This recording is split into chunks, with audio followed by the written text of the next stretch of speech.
Okay, hi everybody. Jennifer McCulloch with Century 21 High Desert, and I'm super excited to be talking with my awesome friend Jeff Wills, who is in the Boise area. And we're going to talk a little bit about what's happening in their market and just give you kind of a feel in case that's an area you're looking at moving to or investing in. So Jeff, thanks for doing this with me. And Jeff promises that he's Absolutely. safe. So, Jeff, do you want to let Yes. everyone know what company you're with and just a little bit about you? Yeah. So I'm Jeff Wills. I'm the owner of Do Work Realty. That's my team, and our team is at Silver Creek Realty Group here in Boise, Idaho. I guess technically our office is in Meridian, but we service the entire Treasure Valley. But yeah, that's essentially us. I have two buyers agents on my team and a licensed assistant and a transaction coordinator. So our team is a team of five, and we specialize in residential real estate here in the Valley. So. Awesome. Now, when you talk about the valley, so maybe name a few of the, because everybody over here in Southeast Idaho thinks Boise, which to us could be Napa, Meridian, whatever. So maybe just name Sure. the areas that you do cover. Yeah, so I mean, really, the Treasure Valley kind of has a grand scope of like Boise, Meridian, Eagle. If you go up that direction with Eagle, then you go into Star, Middleton, Emmett. Coming back into the valley, you have working your way back towards Boise. You have Caldwell, Nampa, Cuna. I've done stuff as far out as going towards you guys, towards Mountain Home. That's about as far as I venture out that way typically.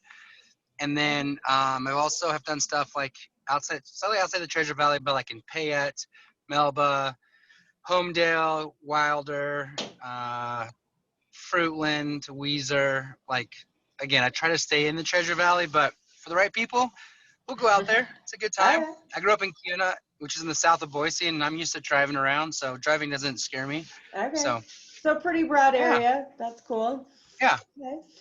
All right, well, give us yeah. kind of an idea. So the whole point behind this is just to give people kind of an idea of what's happening in that area, in your market. So give us kind of a overall median price point and what you would get for that. So, square footage, bedroom, bath, that kind of thing.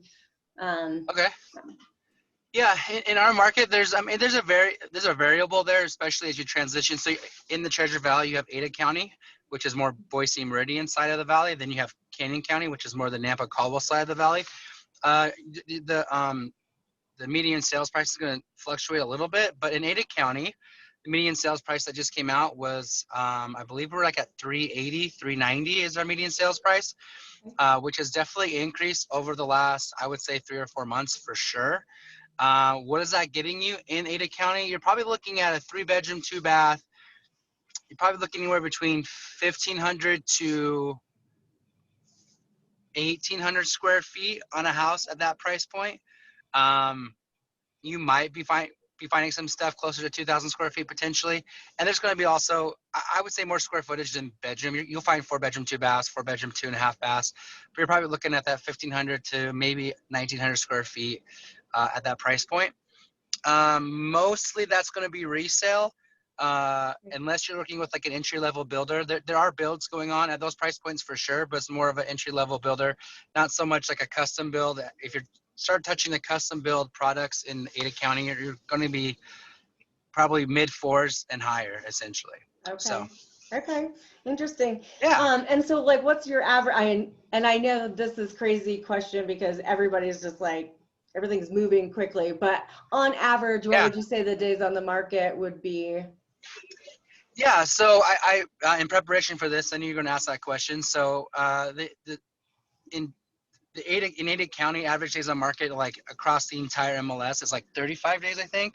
But that's kind of not true. Like Yeah. right now in our market, things are going so fast. So, I mean, which obviously you hear from all realtors that say that, it's important to work with a realtor. And it's very true because in this market right now, if you're pricing your home right and you're preparing it right and you're marketing it properly, it really shouldn't be staying on market more than a week, if that. So, Right. I mean, so many homes are going in the first couple of days. We just have a huge lack of inventory overall, which is consistent across the board, really, from all markets really right now that I have agent friends in anyways. So Yeah. Yeah, I think that's what most of us are experiencing throughout Idaho, I would say. I know in other areas as well, but Idaho especially, we're a hot spot right now, right? I mean, yeah, everybody working from home and stuff, it's like they want to move to our great state. So, yeah, now with yeah. the, I was oh, just go gonna ahead. say, if I had a dollar for every time someone I was working with said, "Oh, I'm moving to Boise because I came and visited some family," I'd be like, I'd be a rich man because Right. it's. I mean, people don't always know about it. I think it's less and less of a well-kept secret anymore. But when people come and see what all has to offer, a lot of people end up transitioning to the Treasure Yeah. Valley. So Yeah. yeah, It's kind of bittersweet. We like the and to Idaho. growth, but uh, it's hard to grow too because we like our little towns. It's very Um, true. So most of the neighborhoods, should they expect like an HOA? Is that pretty common? You're going to have a kind of 50-50 split on that. There's plenty of homes in the Boise Treasure Valley area that don't have any HOAs, and some people love that. I would say that typically what you're going to find in the Treasure Valley is that unless you're in like in a community, typically actually where you see the higher HOAs typically is stuff with like townhouses where they're doing all the maintenance on the outside of the property. So your HOAs are more, but then you don't have to worry about doing anything. Everything on the outside of the house is taken care of. But in a typical subdivision, you're looking at anywhere between $150 to $400 a year for your HOA. And that's just going to be, depend on what the HOA was actually taking care of, what they're maintaining in the community, whether that's entryways or fountains, or if you have a community pool. And then it also breaks down to how many people actually live in your subdivision. So you might have a community pool and your HOAs could actually be lower than like some place that only has like 20 people that are maintaining a big waterfall or something. So it just comes down to that. And I always tell my clients, an HOA is kind of a double-edged sword. I mean, it really is. Yeah. Does it suck to have to spend a little bit of money for an HOA? Yeah, sure. But also, it's going to help make sure that your neighbors across the street don't paint their house bright pink. And real, Exactly. real estate is one of those things that, uh, right or wrong, fortunate or unfortunate, is that your home's value is very much predicated around what's around your home and what's selling around you as well. So you definitely want to invest in the long-term equity of your home by making sure that your neighbors across the street aren't basically screwing you because they do something crazy to their house. So, They I don't have mean, 20 trucks parked outside and trailers and yeah, yeah, no, like I said, it works both ways, but yeah, yeah, that's but true. you can get Okay. both there for sure. There's definitely options on both sides. So, So are you seeing then very many people coming in to invest in rental properties? Or is that starting to decline a little bit because everybody's selling because the price point's so high? yeah, I mean, there's still plenty of people buying up rental properties. I think the hard thing right now is the market's is very healthy in the sense that there's not a lot of inventory. So trying to buy something that's going to cash flow well maybe doesn't make a lot of sense. But there's still properties out there that do, or in proximity to. We have like 4 major universities that are in different parts of our valley that have a lot of rental next to them. Like Boise State, in Boise, you have Northwest Nazarene. In Nampa, you have College of Western Idaho, I believe that's the name of it now. In Caldwell, I'm so bad because it used to be Albertsons, but I know it's not Albertsons anymore. So I think it's College of Southern Idaho. I'm so bad. That's Anyways, okay. and then yeah, and so I mean, there's a lot of people that need rentals around universities, but even they're just a need for rentals as well. But rentals are also at a low across the boards. I mean, there's not a lot of rentals either, so they go pretty quickly. And really, if you're able to afford a home, you're going to be probably spending the same, if not slightly less, for a mortgage payment than on rent. Right. So, and it just depends on what you want in Yeah. your life in regards to that too. So, Yeah. Well, and I'm just thinking, of people locally that might be considering like a long-term investment there, but they just want to rent it, and I oh feel like yeah, here, even though they're going to pay more for that right now, the rental market's good and, they yeah, should the rental market's still great. I mean, as long as you have, and it really depends on what you put down and what your long-term strategy is. I know a lot of people there, if they're looking for rentals, they want their cash flow to increase month upon month. Like they really want to make some money every month on the rental. Other people, like myself, I don't care so much about like the month to month as long as I'm breaking even, which Yeah. seems to be pretty common right now for a lot of people. If especially if they're transitioning and buying a second home and then turning their previous property into a rental. But to Mhm. me, the long-term goal isn't to have like large margins monthly, but to have someone else paying off that mortgage payment, having the equity build up over time, and then cashing out on it at some point and leveraging that equity to do something else. Hopefully, whether it's buying a duplex or a fourplex or whatever. I mean, it's a Yeah. long-term strategy overall. But yeah, there's still investors in our market. I mean, everyone's looking for opportunities. I just think the days of a bunch of bank-owned properties or distressed properties, there's not a lot of those right now. So No, no, that's true. And I know people have been really concerned if we're going to start seeing that with, just the what? craziness in our world. But I don't know about Yeah, you, but I feel like here, I don't think we're going to really experience that like they do in some of the larger areas. I I think what's different than like maybe like 2000. I mean, there's a lot different even now with 2010. But even if there was anyone that went through the COVID stuff and got behind in payments due to whatever and because of work and not being able to work, Mhm. I think the difference we'll see is that a lot, even if people, I mean, I've helped people who have owned their home for like a year, which I don't recommend. But sometimes it happens where you buy something and then things change and you got to get rid of it. Right. It's not the best thing for taxes. It's not the best scenario. You're not going to probably net a lot if you didn't put a lot down. But I've seen people transition away and they still walk away slightly in the positive, which is kind of hard to do in a 1 year time. But so what I think is that even if people get into those negative spots, I think there's a lot of people, unless they've done something like a HELOC and pulled a lot of their equity out and just like shot through that, if they get to a point where because of they lost their job due to COVID or the structure of how they get paid get changed and they have to get rid of their house, I think there's usually enough equity if they act quickly that they can Right. probably get out of that home and do something where, in 2010 when the market just was horrible, 2009, like you couldn't, no one had any equity because everything tanked so hard and so everything was going Yeah. backwards. So at least now it's a healthy market and there's a huge need. It's not like most likely as long as you get your stuff ready and market it right, there's probably gonna be a buyer out there right now because there's not a lot out there to choose from. So That's true. That's true. Well, what like advice could you give as far as, I mean, obviously we always tell people, you need to have your pre-approval letter in hand, be prepared with that. mhm. But beyond that, I mean, what could they expect as far as, multiple offers, paying over list Yeah, price, anything like that? I tell anytime I sit down with my buyers, one of the things I like to do is I kind of say tongue in cheek, I like to have a good time with my buyers, but I always say that I want to erase their HGTV brain, like anything they've learned from HGTV, like that's as a Amen part to of my buyer that. consultation, I erase that, and I want to erase any perceptions they have from their Uncle Lenny who hasn't bought in a home since 1970. Like sometimes people get really weird like information from family. They're like, hey, you better not overspend on the house because if you do, you're an idiot financially. And it's like, okay, Uncle Lenny, you haven't bought a home since 1974. Like, let's not listen to his advice either, right? Right. So in this market, what I would say is, no, don't be surprised if you end up having to pay more than the list price for a house. There's not a lot of inventory that drives the prices up, and quite frankly, a lot of times that could be a marketing strategy by a listing agent to market it low and for the sole purpose of it be getting driven up. So don't worry about that.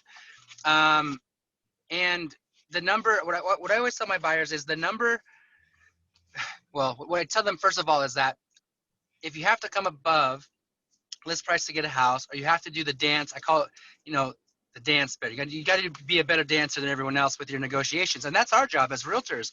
Right. Every house and every option, every offer is different. If there's still houses out there where it's been on the market for a while and you might be able to negotiate, but there's a lot out there that have 4 offers on the table, and you better bring your best offer, right? Right. And I basically help them prepare them. And I think the one thing you need to know is that there are people out there doing things that make my real estate insights not feel good. People are removing their inspection contingency. Do I recommend that? No. But are people doing it? Yes. Do I explain to every single one of my buyers that people are doing that? Yes. Do I explain that to them because I want them to do it? No, but I want them to understand what their competition's doing, because sometimes we can put in like rock star offers and they don't get picked, and it's Right. because those buyers, aren't willing to, slip their own wrists and, and remove things like their inspection contingency. I think it's a smart thing to do. Are there ways that you could essentially maybe remove your inspection contingency that wouldn't be as risky? Well, if there's a home inspection on file that the seller already has, maybe you make that decision. Or I've even seen people where they hire their home inspector to do a quick attic and crawl space like run through as you're looking at the home. Maybe then it's not as risky, right? Right. But also people are removing their appraisal contingency or agreeing to pay over list price cash if it doesn't appraise, right? So you got to understand that. But I explain all this to my buyers, and so they are best prepared to understand what they're about to get into. But what I also explain to them is I'm still representing them, and the one number I'll never push back on ever is monthly payment. So if you're pre-approved at let's say you have a house at 300,000 and it looks like you're going to have to go to 310 to get it. Well, then let's double check with the lender real quick and figure out if we go to 310, what does your monthly payment look like? And if that's doable, well, then let's play the game better than everyone else. Let's get in first position. Let's buy this house. Right. If at 310, you're like, that's too much. That's not comfortable. Then let's either, alter our offer so it makes more sense for you within your monthly budget, or let's look for something else. Because the last thing I want my clients who I care about to do is be cursing my name every single month as they write their mortgage payment. Right? I don't want that, and they don't want that either, right? So, and I think a lot of times what consumers forget, especially when they don't do it like we do on the regular, is that going up 10K in price has a much smaller impact on your mortgage payment than you might think. And so to get clarity from your lender, if you go up 10K, that's only going to make a $40 a month difference or a $50 a month difference. Is that worth it to you? Some people are like, oh yeah, I can do that. But what they see up front is $10,000 more. I'm like, well, yeah. I mean, if you had a suitcase of 10K that you found in the middle of the street, that's a lot of money. But when you amortize it over 30 years, like the monthly impact, I'm like, do you want this kick-ass house and maybe not go to McDonald's one time next month? You know what I mean? Like it balances itself out. So I think that's also that's why, I mean, sorry. Yeah, totally. And it makes sense. I mean, like I said, if it wasn't something I dealt with on the regular, 10K is 10K. Like, that's a lot of money. But, like, that's why you want to lean on a lender professional, your real estate professional, help you bring clarity. What does that actually mean? And am I okay to do that? And what I found is most of the time people are, but that's not my decision to make. That's their decision to make, right? And so we just want to make sure that whatever we're doing is going to make it so that they obtain a house that they actually want, and at every single month they're not house poor in their house based on what their finances look like. So I agree. I feel like a big part of our job is obviously the educational aspect of it, but we kind of can remove that emotion of I feel like I'm losing because I'm paying 10,000 more, but in the long run, are you really losing when you're getting the home that you want? And we can kind of come in and create that reality and the balance that, and that's why I think working with an agent is obviously important, and it's how we eat. So there's I mean, I think in my residential real estate career, I think I've bought personally for myself, I think 5 homes. And like, I'm so grateful every time I go through it because I remember the stress. It's different when you're doing it on your own. Even as a realtor, like every time I get to the end, I'm like, I'm glad I did that because I just realized like some of the stresses and like logistics and hoops you have to get, to go through to do it. And it can be a stressful thing, especially when you have, a spouse and kids, and it's more than just moving houses. It's, you're worrying about, your job and how it will impact that. And you're worrying about school districts and all. There's a lot to go, deal with.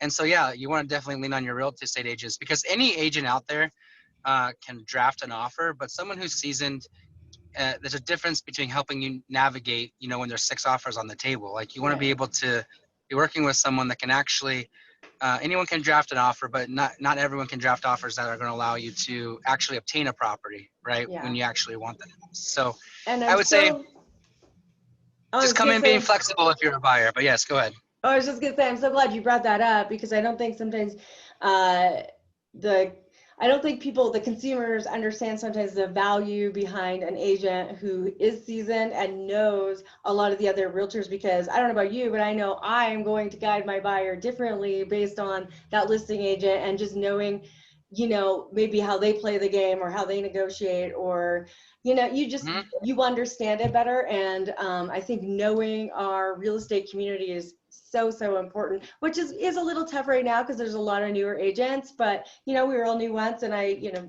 I think it's really important though to get out there and get to know everybody. And Yeah, so. I mean, there's always an avenue for newer agents. I just think that you need to, as a consumer, know who you're working with, and then if you are working with someone is new, there's nothing wrong with that. Just make sure that they are somehow getting mentorship or training, or they have attached their career to someone who is more seasoned. So that way, if it does come to a spot that's not as easily navigated, that their lack of experience isn't hurting you. Like you said, we all were new Right. once, so it's not like anyone's immune to being new. And it's not even saying that you shouldn't work with a new agent, but just make sure that the agent you're working with has access to either a great brokerage or a broker or mentor or whatever. So that way, you can, as a consumer, you can leverage some of whoever they're getting mentorship from, some of that experience as well. So Yeah, great advice. Awesome. I've Well, never, and I'll say this, and it's hard, and like I do, I don't know where this is gonna go. I'm not too worried about it, but you know that we adhere to a code of ethics, right? And so absolutely. it's can't really, whether it's right or wrong, it is wrong. We can't really speak badly about different practices. But what I've never understood, and I'm gonna say this, and if I get grief from it from someone, I'm sorry, but what I've never understood, like my sister, for example, I love my sister. She's a nurse at St. Luke's here. If tomorrow St. Luke's like bestowed upon her the crown of being a brain surgeon, and I found out I had a brain tumor, I don't care how related she is to me. Like, and if she's never done anything before, I'd be like, sorry, sis, I'm not going to be your guinea pig, right? And I Right. use that huge example because, and yeah, that's life and death, and real estate isn't life or death, but at the same time, it's one of the biggest financial things Yeah. in most people's portfolio, and it dumbfounds me sometimes how loosely consumers just will give that huge responsibility to someone who doesn't have their experience. And again, I'm not saying you cannot be a new agent and have success negotiating with people, but you want to make sure whoever you're working with, I think the art of interviewing agents should be much more practiced by consumers, because people bring different things to the table in regards to that. And like I said, it's one of the biggest things in your financial portfolio. It shouldn't just be given to somebody just because your cousin's niece's dog's best friend's mom just got her license yesterday. Like, there has to be something more valuable than that. Right. And so just know that, there's a lot of agents out to choose from, and there's nothing wrong with interviewing. And I tell everyone who interviews me that, hey, I mean, with someone else, good. Do your due diligence. Yeah. Make me earn your business, because I want to earn your business. So Yeah. Absolutely. Well, I super appreciate your time today, and I will, you know, put this out on Facebook, and I'm going to email it out to, you know, my clientele and stuff. So if anybody is considering, you know, moving to Boise or just investing in Boise, you know, hopefully they will contact you or myself. And just to my clientele, if you are reaching out, make sure you reference this video too, just so we kind of know and we can track things. But it's great information. Thank you so much, Jeff. I really yeah, appreciate you. And I'm absolutely. glad you made it wherever you were going safely. We're always nervous Yeah, seeing people I'm out. as they're driving. Just out in Caldwell, about doing a listing presentation here coming up, but yeah, absolutely. And then you're going to be up in the Idaho conference, right? The IR I conference, or will. you're not going to be up there? You'll be up there. Awesome. Yep. So it's going to be Yep. good to So see we'll see you everybody then. again. So, Awesome. okay, I'm just going to end this recording, and thanks everybody. If you have questions, let me know, and thanks for watching.